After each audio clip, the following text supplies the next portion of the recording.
Hi students, good morning all. Nice to see you back again. I think you might have enjoyed your Dasara vacation. You have got some 2 weeks of such a long vacation of Dasara. Of course, we are still there in vacation only. Hardly you will be doing your work for 2 to 3 hours. The rest of the time you are staying at home. So that's why I have a great tension whether you are neglecting your studies. You are not supposed to neglect your studies. Every now and then, whenever you have time, open up your books and study. Okay, when you prepare your mind to focus at your studies and learn whichever the aspects of different subjects you have not properly understood, all the content, all the contents you have to take again and focus at your studies. And it's my earnest request to everyone, please focus at your studies. Let's come to today's English class, that is lesson number 7, A Visit to Cambridge, written by Firdaus Khanga. Firdaus Khanga was a writer and he was also a journalist, and he was a disabled, but I don't like to call him as a disabled because in another way he was an able person. Okay, being disabled, he had achieved too many things in his life. Okay, he was such a successful, legendary personality from Mumbai, and this lesson is being taken from A Heaven on Wheels. A Heaven on Wheels. From that, a small little portion has been taken. He just went to Cambridge in order to meet another disabled man. He who was a best known person to all of us, that is Stephen Hawking. Okay, this is such an interesting story, and if you go through of this lesson, you will be amazed to know that what are the kind of things that they have discussed together. These two commuters, had a great conversation upon various topics.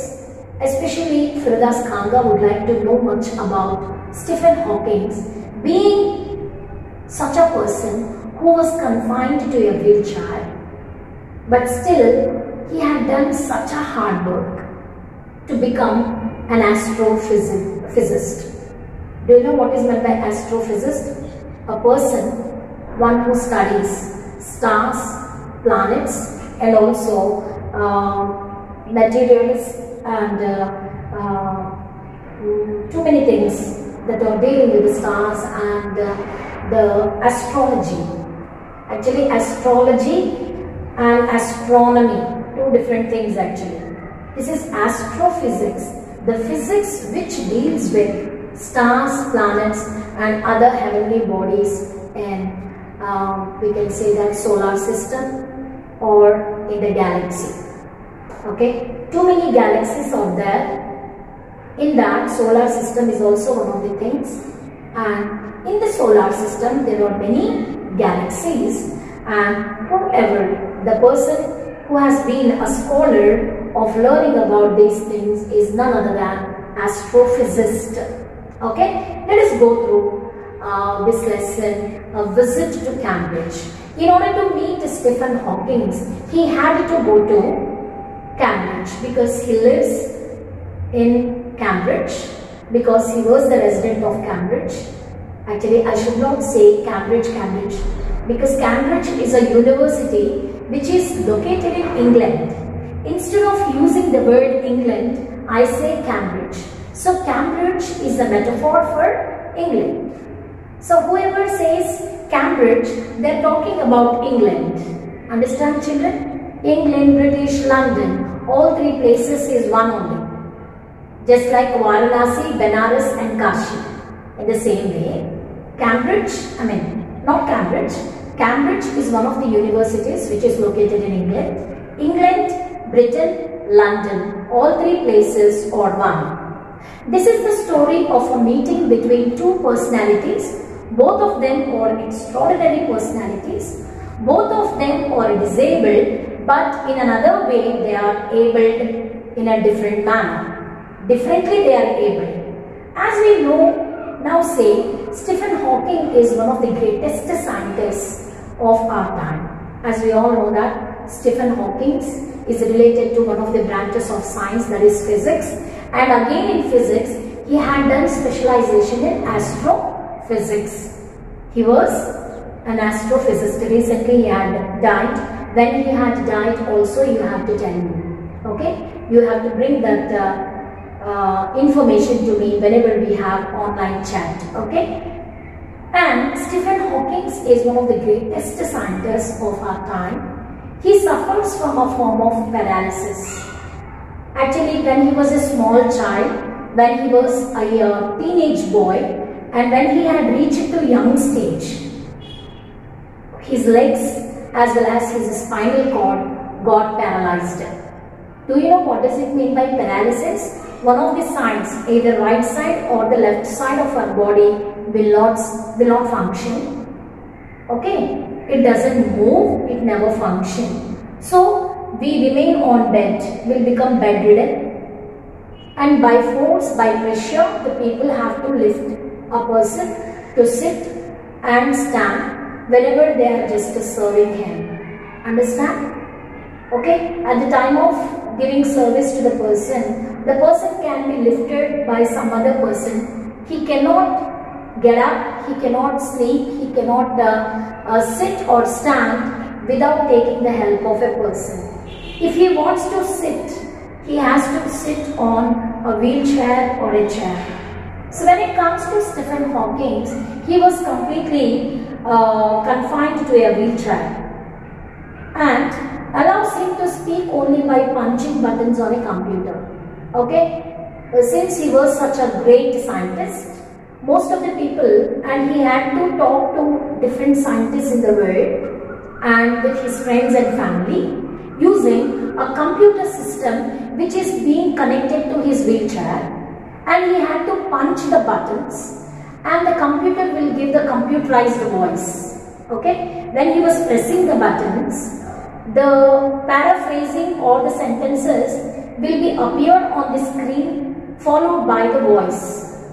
Understand? Computerized voice and the computerized lettering, typing of that message, paraphrasing will happen on the screen. Okay? The monitor shows whatever he was typing and followed by the computerized voice. I think now you understand.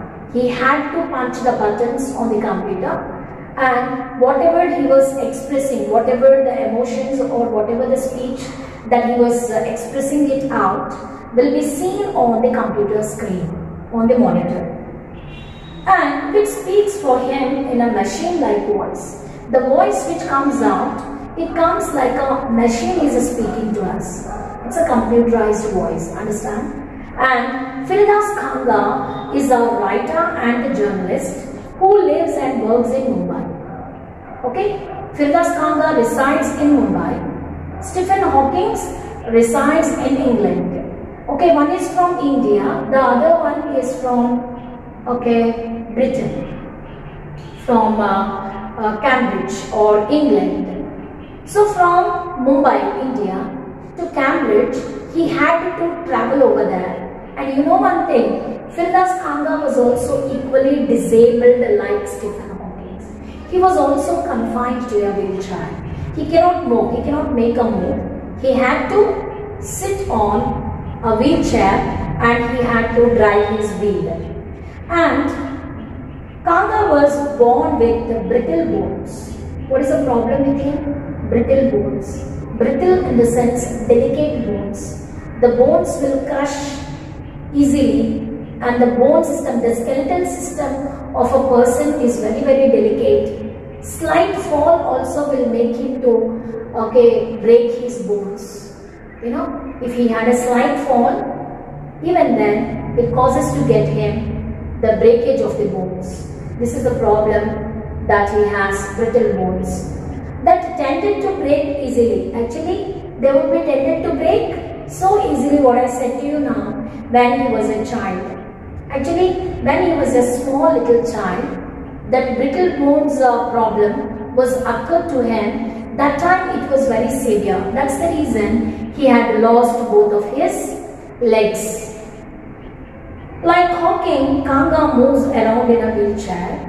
The two great men exchange thoughts on what it means to live life in a wheelchair.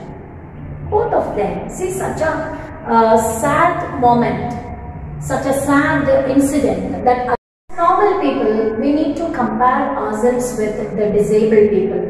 Most of the things disabled people cannot do, but even then they try to achieve something in their lives.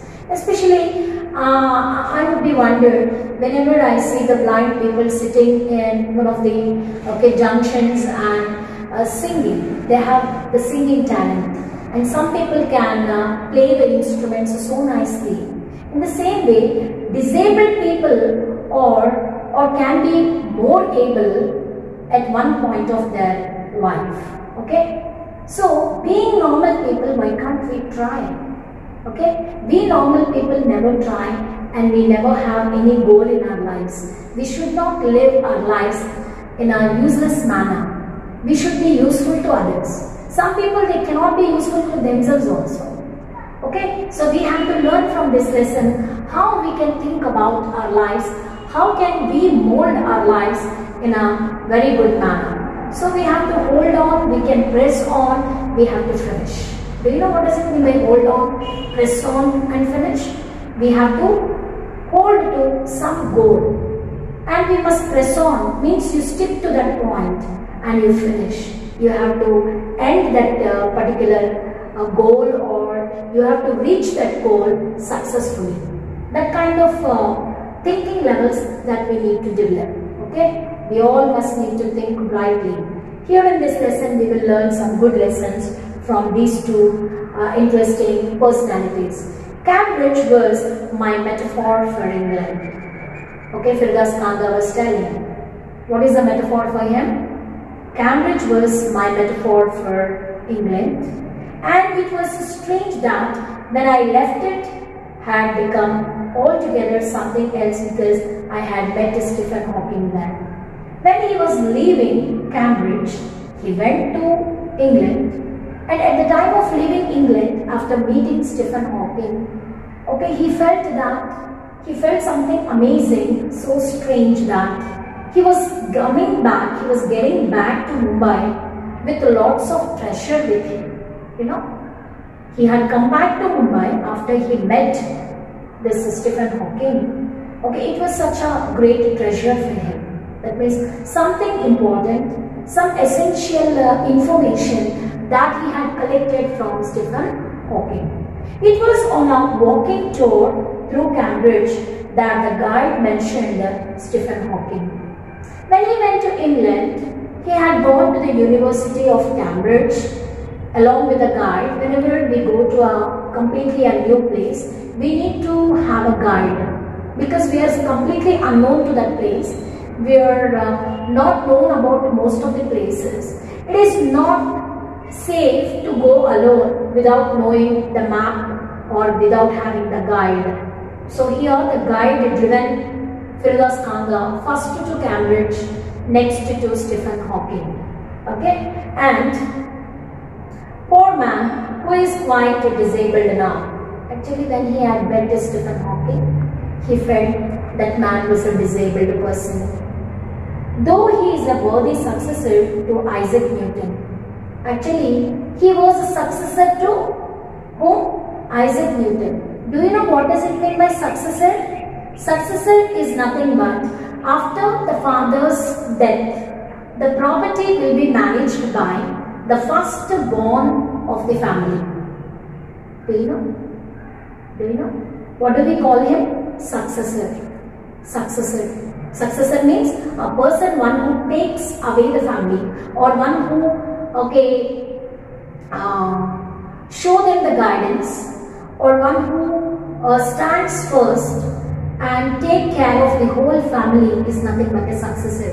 In physics, who was the master of physics, you know? Isaac Newton. After Isaac Newton, okay, that role was played by Stephen Hawking. That's why the people in the world know that Stephen Hawking was the successor of Isaac Newton.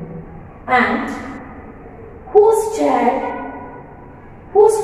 he has at the university. Okay, in the Cambridge University, the chair in which Isaac Newton sits was kept there in the Cambridge University. The University of Cambridge, as a remembrance, the chair in which Isaac Newton usually sits, that was kept over there in remembrance of Isaac Newton. Okay? And I started because I had quite forgotten that this most brilliant and completely paralyzed astrophysicist, actually, until he meets or until he goes to that Cambridge University, when he had seen the chair in which Isaac Newton usually sits, he thought about Stephen Hawking, because Stephen Hawking was the successor of Isaac Newton. So he wanted to go and meet Stephen Hawking, who stays in England. Okay, he was such a brilliant and he was actually forgotten. He had quite forgotten that this most brilliant and completely paralyzed astrophysicist. This man was completely paralyzed. That means he cannot sit, he cannot stand without the help of anybody. But here, when it comes to Stephen Hawking, he can sit on the wheelchair, which was being attached or attached to the system computer. And whenever he wants to speak to the people through the computerized voice, he speaks to the people and he pushes the buttons on the computer so that all the wordings will come on the monitor of the computer screen. The author of A Brief History of Time. A Brief History of Time was one of the writings of Stephen Hawking, in which he had written his biography. One of the biggest bestsellers ever lived here. Okay, so this is one of the world's best-selling books. What is that? A Brief History of Time. Whenever you get a chance to read books, don't buy certain books which never give any knowledge. You have to buy the books which can give you lots of knowledge. Okay, like the business people, how they succeeded in their lives, and the scientists, and also the world famous personalities, so that you also can mold your life accordingly. Okay, until we meet again. Okay, bye-bye, and I request everyone to read this lesson and try to understand the wordings which are given in this part. Thank you, children.